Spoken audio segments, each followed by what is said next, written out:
Hello everyone, we are shooting 300 yards today, and let me point this. Actually, I've recently figured out that if I point the reticle into the sky, you guys can see it better.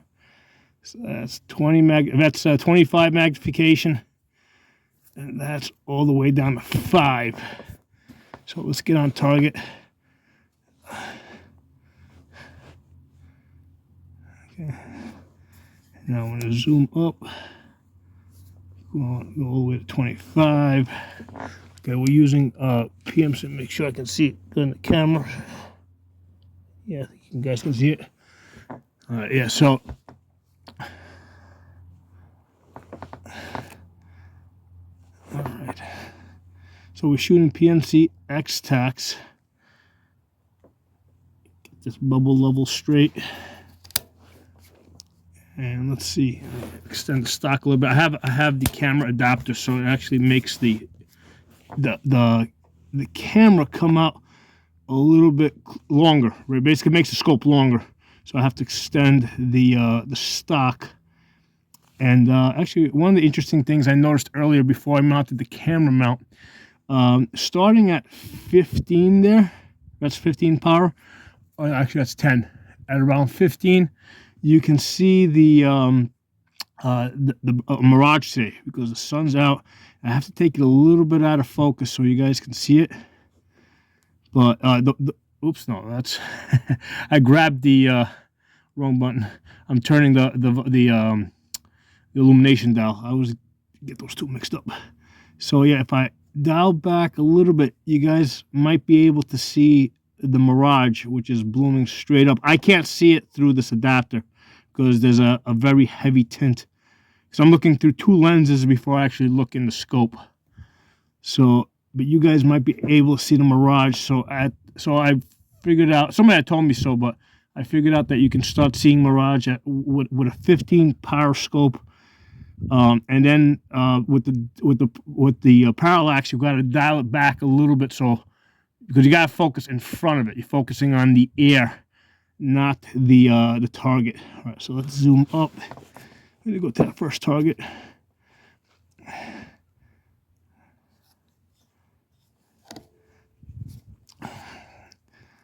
All right, so let me check my bubble level. I'm nice and even.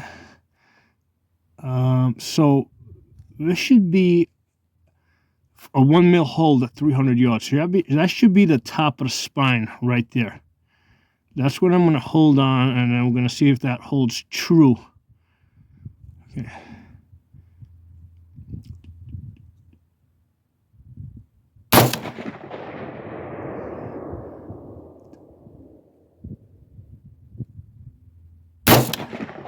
So I just got a regular mil-spec trigger in this. I was going to change out the trigger this morning to a two-stage trigger, and I said I don't have time. And because it's like a 2-hour drive to get to this location. And this trigger wasn't too bad. I got a radical lower. So I'm shooting a radical lower with a palmetto upper, which had the scope already mounted on it. And the scope is the primary arms 5 to 25 by 56 on a Discovery op mount, 20 MOA. So I didn't dial, I'm using the hold over here.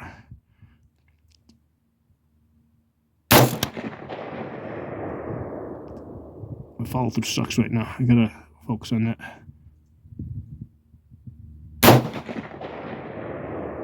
Okay, dead trigger. Okay, so that was 5 shots. So I can't see the bullet holes, but again, I'm looking through the this is 300 yards. I'm looking through a camera adapter, so I'm looking through two levels two basically pieces of glass before I look in the actual scope. So you guys might have a better view than me. So let's take this out and go out there and take a look-see. Pause this camera. So that's 300 yards. Okay, I just took a long walk up a big hill. Let's get to the target there.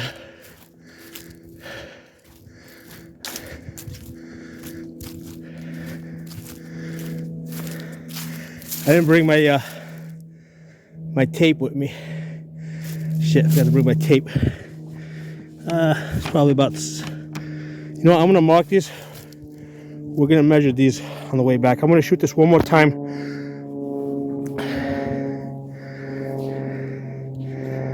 Shit, I forgot to bring my tape. I should have had it in my pocket.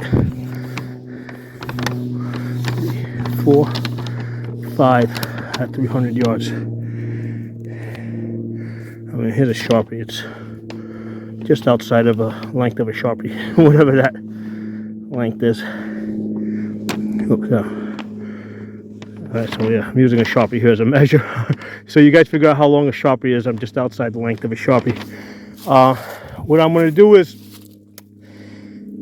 I'm going to shoot that again. Alright, and start walking back. I'm gonna shoot that again. This time I'm gonna do it without looking in the camera.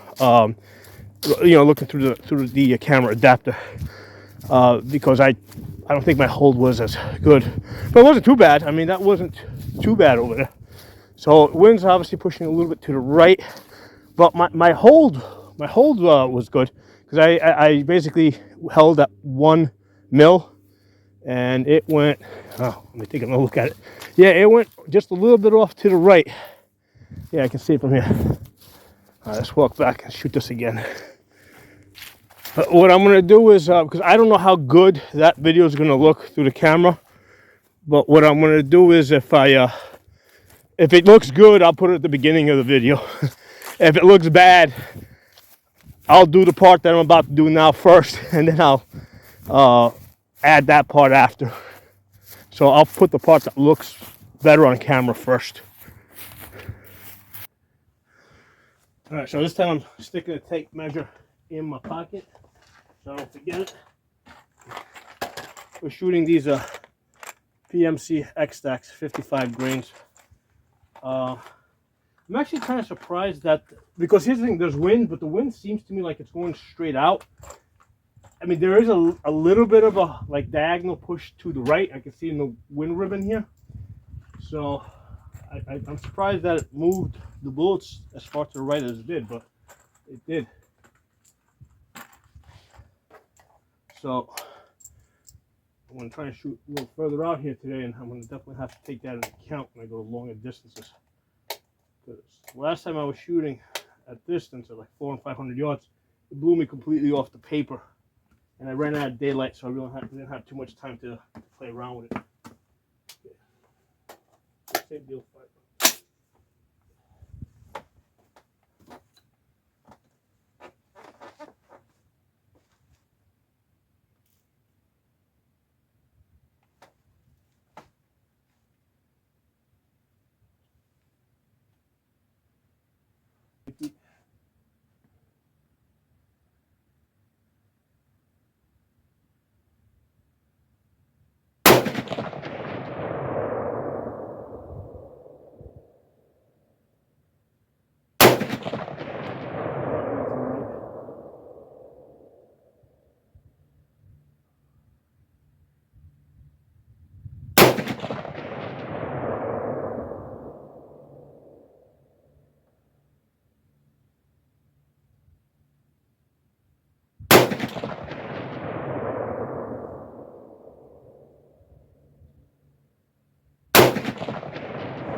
Yeah, so earlier when before I left, because I was gonna put a 2-stage trigger in this, and I'm like, nah, it was a pretty light trigger. But now that I'm trying to take like a really precise shot, I can kind of feel the advantage that I get when I use the 2-stage trigger. But anyway, let's go down and take a look at this.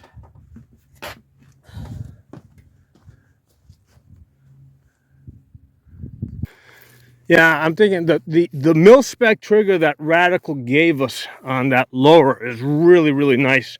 You know, if you're putting a red dot on that gun. But for you know, a high power scope that you're shooting at distance, yeah, I think the 2-stage is nicer. All right, up the big hill. So yeah, we can see that ribbon there. It's pushing about 3 to 5 miles. Right now it's dead. But when I opened up the camera, it was pushing. There it goes, 3 to 5 miles to the right. So when I go further, I'm definitely gonna need to favor a little bit left. Let's see what we got.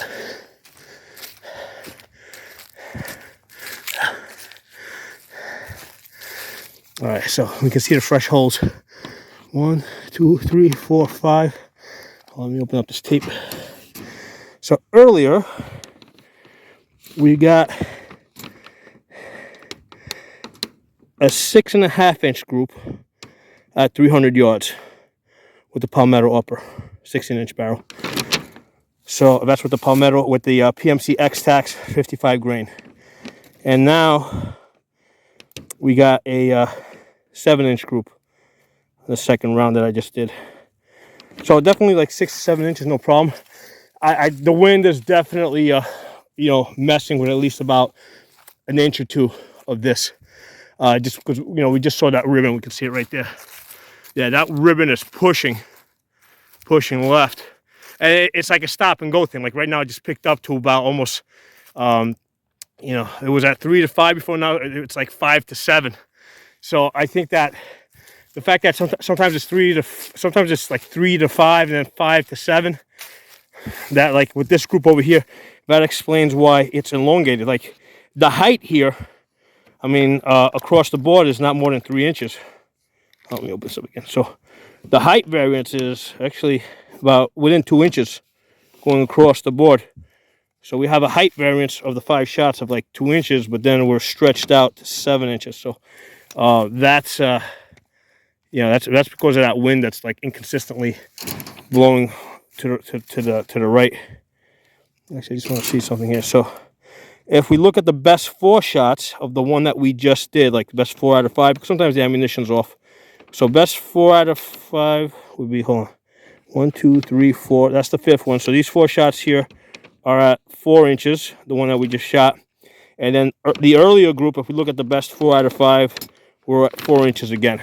So this Palmetto upper, yeah, I mean, and this is a different, you know, I mean, I've got a number of different Palmetto uppers, and I mean, it's giving us like a 4 inches on 4 out of 5 at 300 yards. So, I mean, I've said it before, Palmetto makes good guns, and at a good price that, you know, can be widely sold and distributed. Because, you know, one of the things I tell people is that Liberty is not going to be protected by like a few thousand people owning like, you know, BMCs and Daniel defenses. Liberty is going to be protected by like hundreds of thousands, millions of people's owning like cheap Palmettos.